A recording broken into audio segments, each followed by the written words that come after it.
Welcome to Interlude, the brand new online shop to source your favourite relics, reruns and radness. My name's Toby, I am one half of the Interlude shop. Ollie, the other half, he's probably out somewhere sorting toys or tweaking the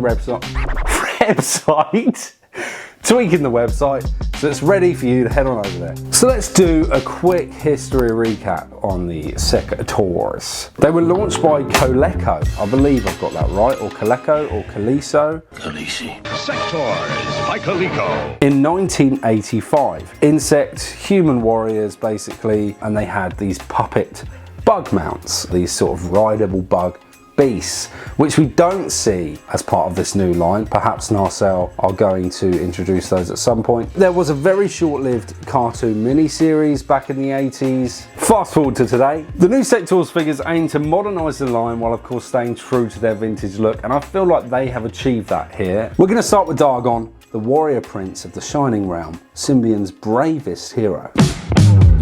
So with it in hand, I think it's pretty cool. One massive card and a massive bubble, and I'm here for it. It looks really, really cool. You can see all the accessories, you can see the figure super clearly.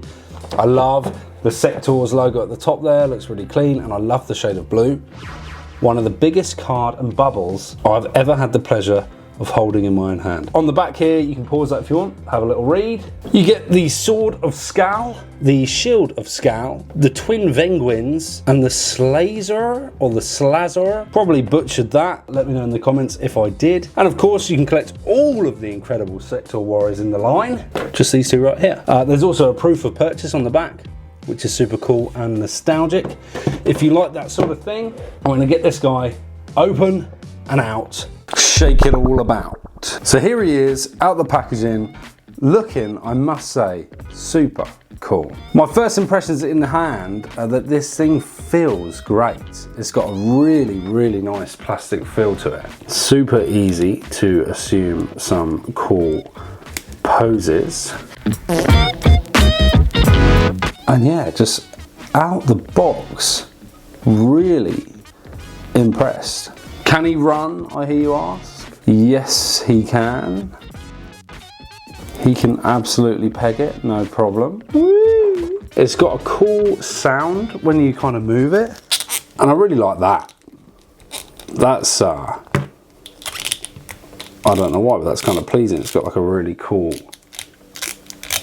plasticky sound. That's either going to really annoy you, or you're gonna be weird and like it like me, so that's really cool. But yeah, out the box, really, really impressed. Don't panic, we are going to dive into his articulation a little bit deeper very soon, but right this second we're going to talk about his sculpt and his paint, which at first glance looks incredible. Lovely sort of gradient here from like a silvery blue to a sky blue. The awesome pendant there, sculpted, looking really, really nice. His antennae look amazing. How can you go wrong with those? They look incredible. His bright blue eyes, I think, are really, really well painted. The skin tone and stuff is perfect. Yeah, and of course we take a look at the back. He's got a really nice sculpted back. As you know. You've got these nice looking joints in the legs. I think they look really, really good actually, and they are double jointed, so he can go right up there. But we are going to get into articulation in a moment. But sculpt wise, yeah, lovely. He's got amazing detail on the belt. Of course, he can put some of his weapons in there. Loads of line work and detailing throughout. The shin pads, okay, paint isn't necessarily perfect on these boots, especially on that right one there, but I can forgive that. I think that looks okay considering he's a warrior. It's just a little bit of battle damage, but I am a hopeful and a sickening positive, and you may not be, and that's totally fine. But I don't mind that so much. I think this stuff looks good. He's got a nice red stripe down the front there. Its presence, as you can tell, is inarguably cool. He looks awesome. So yeah, that's paint and detail. So let's have a look at articulation. T-pose is no problem. He can kick up about this far, which is pretty cool, and these joints actually allow his leg to do a little whip as well, so that's an ability that I've not seen before. So not only can he do a massive kick, he can also bend his knee inhumanely towards his face, so that could be super handy depending on what you're wanting this guy to do. Of course, that's the same for both legs, I would assume. Yeah. Oh, even more of a bend on there. Jeez Louise, look at that. I know they called him the, what was it, the bravest warrior? But I didn't expect him to, you know, be quite this brave. That is unbelievably brave. Well in Nacelle, now that's some articulation. So there we are. Of course, the legs go right back, which is incredible. Nice double jointed legs. He can kick himself in the arse and the nose. You can't argue with that sort of leg articulation. I actually wasn't expecting that. So that's really, really cool. The elbows are single jointed, but you know, very nice there. He's got massive guns. He can't get past those. So it's also explained. And yeah, he's got a twist at the waist. And my word, that goes full 360. So, you know, he can go, he can wear his butt at the front. How many other action figures of yours do that? Anyway, you get the idea. I'm going to think of some funny joke for that later and wish that I'd thought of it now, but whatever you want to call that, he does it. His crunch is, well, non-existent crunch, but he does, it's very interesting, this figure actually. His legs will allow you to push him down like that. So if he sees any even smaller bugs, like a little tardigrade, look at that, a tardigrade. In all honesty, when I saw these in the package, my first thoughts were that it was going to be a little bit clunky, or that the articulation hadn't maybe been well thought out, but I'm completely wrong on that. What else haven't I? He can't look up or down. It would have maybe been nice to have him do a little bit of up and down on the neck. He can look side to side, of course, so he can do that. He has got wrist articulation there. They go full 360. They do not bend so much, but the peg will just pop out, of course, if you give it a good wedge, but they're well in there. But you can get them to do a little bit of that, if you so wish, by just popping that peg out a little bit. So yeah, sorry my terminology isn't perfect, but you can definitely get the idea jumping onto his accessories. Sword of Scowl, super nice sculpt, and one flat gold colour, but really, really nice.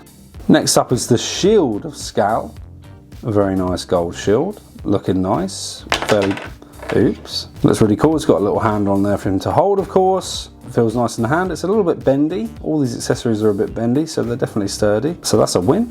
Next up are the, I believe, twin Venguins. Nice sort of alien-esque sculpting. Really nice detail. Again, all these accessories are in that flat gold colour, but clearly he's a golden baller, and that's just his style. So what are you going to do about it? And then last but not least is this absolutely insane looking gun, the Slazor. And I believe that is right. Now I know that it's a gun and not a Slazor. It's a Slazor. Really cool looking weapon. I like it. So here's Dargon weaponed up. He's got his pistols in his pistol pockets, got his golden shield and his golden sword, of course, and he looks really, really cool. I've probably said really, really cool 1,000 times. I apologise. There is no way to get him to hold his Slazor as well as all of his other weapons. I wish maybe there had been something on his back to hold that. That would have been a really nice addition. And maybe that's not canon. Maybe they never had guns on their back, so that'll be why, and it's just me and I'm so stupid. But that would have been super cool. Of course, it's simple, just swap it out. And now, of course, he's firing at the bad guys, but now there's nowhere for his sword to go. So yeah, I think it would have been really cool to have had some sort of storage that would have housed both of these weapons in some way on his back. Shall we move on to the toughest warrior in Symbion? Stellara, out of her L-shaped prison and in front of your eyeballs. Again, same sort of first impressions for me. It feels really nice. Let's just dive into this figure's sculpt and paint before we find out if the articulation is on the same level as her counterpart. She looks awesome. Again, that amazing metallic-y blue gradient paint job. I don't know why, but some joints I really don't like the look of. These look really cool. They look well engineered and they work really well. I can't stress that enough. This articulation is smooth and it's a 10 out of 10 for me. I really, really like the way these legs articulate. Shit! Hold the phone. What is this? That is a sheath or something to hold weapons in on her back. Dargon man, you needed this. Where was this on Dargon? Her antennae go a little bit further back than old Dargon's. I like that, it's almost like they're blowing in the wind a bit. Of course she has those bright blue eyes which are unbelievably well painted. The paint apps are super clean throughout. Her boots are in better condition than Dargon's as well. So overall, yeah, paint and sculpt and aesthetic, inarguably cool. Again, we cannot say a bad thing about it. Yeah, I'm going to say it again. Really cool. Moving on to a little bit of articulation for Stellara, which is her name. Hopefully, again, I've not butchered her name. Maybe it's pronounced Stellara, or it's Stellara, or it's Stellare, or Stellara is what I'm going with. Let's see how she articulates. So, again, really good T-pose, nice and easy. Arms go way past 90. Up there, looks great. Again, awesome hand feel with these figures. They're just like they're lightweight, but they feel heavy duty. It's nice plastic. So yeah, the arms go in a nice T-pose. The legs, right. The legs go that far up. So there we are. Can she kick herself in the nose like Dargon? No. Wow, so that really is Dargon's ability. He has bendy leg syndrome. Stellara doesn't. She can still kick you in the chest, but she can't kick herself in the nose. So that's cool. So yeah, and her other leg goes up about, oh wow, I mean, well, we can't argue with that. She can put herself at 90 degrees. This is what a discovery. Honestly, I'm seriously impressed with the articulation on these figures. It seems like I did him filth in the review earlier, because he can seriously do some Bruce Lee kicks as well. So yeah, honestly, the legs on these guys, you know, crazy sentence, but the legs on these guys are ace. Again, got single joint on the elbow, so not like the fancy double jointed knees, which is a shame. Maybe it would be cool to see that on the arms. Another thing I didn't mention on Dargon, but I've noticed here now, is there is no cut in the arm, so there's no articulation on the top of the arms, which, you know, would have been nice too. Again, no crunch. Interesting discovery. Stellara doesn't have the hip twist like Dargon does, so she cannot turn at all, which is disappointing. She can't do the butt to front like our boy Dargon can. That's unfortunate. I will be honest there. I think it would have been cool for her to have that twist as well. And her crunch, she can lean forward about that much. Cool. She's looking at tardigrades, and she can lean, well, she can't lean back at all. She does not need to put a butt at the front of her body, and neither does Dargon, so it's not the end of the world. I'm not that worried about it, but it's just an observation. She can't do that. Can she run? Well, of course she can. That's if an action figure doesn't look good running, then I don't know what to tell you. That's not an action figure in my opinion. They have to be able to very quickly and easily get into a decent running pose. Not that this is my best work. She can run, no problem.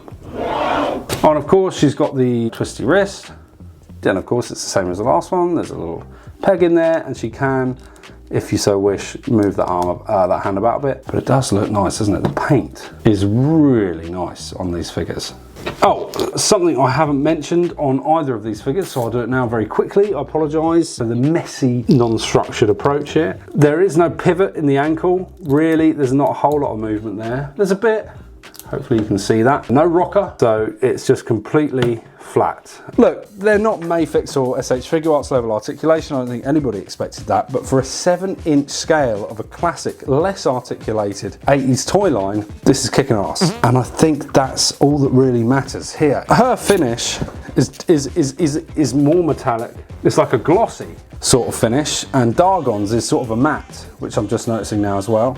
I really like the way hers shines. I love that they're different. Anyway, continuing on with Stellara, let's take a look at some of her accessories. So Stellara comes with less accessories. She has the double barrel Ven gun. Hang on, I've just totally realised that I was calling Dargon's guns Ven Gwyn's.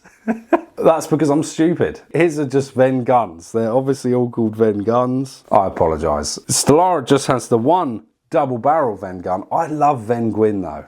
But hey, they're not Ven Gwyns. This is a double barrel Ven gun. And if you want to drop down in the comments and tell me what Ven means, it's obviously something lore specific. I'd really appreciate that. She also has a dagger. Very simple, of course, but again, flat gold, nice sculpt. It's not just super plain. It has got some real nice sculpt detail in it.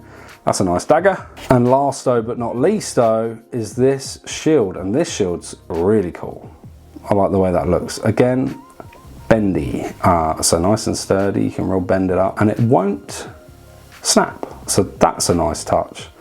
Really, really nice. So here, Stellara is looking cool, weaponed up with her shield and her dagger, and of course, the sheath or the holder, the weapon holder on the back is awesome. I wish Dargon had that for his sword or his gun. That is a shame. So she's got, hang on a minute. She's got a sheath on her back and a pocket, a sheath, a pistol pocket or whatever this thing is. Right here, she's also got that. She's got this and she's got that. Dargon had just those, but no that. But she hasn't got anything else to hold. Can she also take the sword? Can she take Dargon's sword? Is that the purpose here? Is this the point? She can also, hang on Dargon, get out of here man. She can also have the sword as well. And doesn't that just look cool? She looks cooler man. Sorry Dargon dude, but Stellara's kicking ass. She can hold all of her weapons at all times. She's got a lovely metallic paint job. Don't get me wrong dude, you know, you also look cool. I guess that's why you need them both, right? They're even cooler together. So we're just gonna do a few size comparisons. So let's start with a Marvel Legends Captain America. That works. And we got another blue legend, Sonic the Hedgehog from Jack's Pacific. Then we've got a Mezco Ultraman. Then we have a NECA Last Ronin Leonardo. Last but not least is a Mythic Legion Swig and a Super 7 Reaction Line King Tut, or Tut, or however you want to pronounce it. Hopefully that was useful for you. I am really impressed with these two figures here, with their tactile feel, their great leg articulation, including Dargon's strange knee articulation. Their paint apps and sculpting is incredible. Really, really clean. The accessories are great, they go into the hands well. If you have both of them, all weapons can be stored at all times. I think together, absolute must for Sectaurs fans, or if you're just looking for something different in your collection. Maybe you're a toy photographer and you're looking for some new subjects to shoot. It's a whole world of possibilities here. And I think if you haven't given these a chance yet, then you totally should. Are they perfect? No. No action figure is perfect. There's always something. It's a weird articulation, or the paint apps could have been better, or the face sculpt could have been better. Nothing will ever be perfect. And not to everyone either, as you well know. Somebody might think these are exactly what they need and they wouldn't want them to be any better, and hey, more power to you. And I'm in that camp. I'm not wishing for anything out of these figures. They have exceeded my expectations. That's what I'll say. And if you want to pick up some of these guys for your own collection, then you can do so, of course, at www.interludeshop.co.uk, where you'll find the Sectaurs and other awesome Nacelle SECTAURS IP soup waiting for you to add them to your cart and enjoy them. And if you do already own these, let me know what you think of them in the comments. And if you don't and you want to, I've just told you, head on over to Interlude Shop and grab yourself some while stocks last. And I'll be interested to hear what you think of them when you do. I want to thank you for watching our video. If you got this far, it really means a lot. If you want to subscribe and hit the notification bell, that would of course mean the world to us. We're going to be pushing out more and more toy reviews and other toy related content as we build and grow our business. We'd love to have you along for the journey. If you enjoyed it, feel free to give us a like, consider leaving a comment. All of it, as you know, helps with the algorithm and all of that funky stuff that maybe you don't care about, maybe you do. If you want to see more videos like this, you know what to do. It's been a pleasure. Thanks so much for watching, and I will see you in the next interlude. Goodbye.